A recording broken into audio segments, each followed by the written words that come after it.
پێغەمبەری خوا صلی الله عليه وسلم دەفەرمێ دەڕۆمە سەجدە بۆ خوای گەورە دەبم. خوای گەورە دەفەرمێ ئەی محەممەد صلی الله عليه وسلم سەرت بەرز کەرەوە، قسە بکە با قسەکانت ببیسرێ، چی داواکاریەکت هەیە با بۆ جێبەجێ بکەین، شەفاعەت بکە با شەفاعەتت قبول بێت، شەفاعەتت قبوڵە. دەفەرمێ ئەی پەروەردگارم یا ڕەبی ئومەتی ئومەتی، ئەی کە ئێمە بێوەفاین، ئەی کە ئێمە سەپڵە و بێوەفاین بەرامبەر بە پێغەمبەری خوا صلی الله عليه وسلم.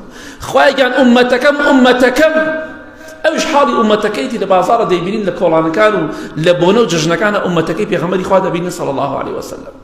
ئەو حاڵی پێغەمبەری خوایە صلی الله عليه وسلم.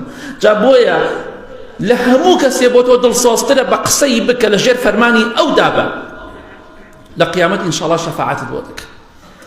لە هەموو کەسێ نزیکتر بە شەفاعەتی پێغەمبەری خوا صلی الله عليه وسلم ئەو کەسانەی کە زۆر سەڵاواتی لەسەر بدەن، تۆش مسابقە و پێشبڕکێ بکە بە ئیزنی خوا لەو کەسانە بیت.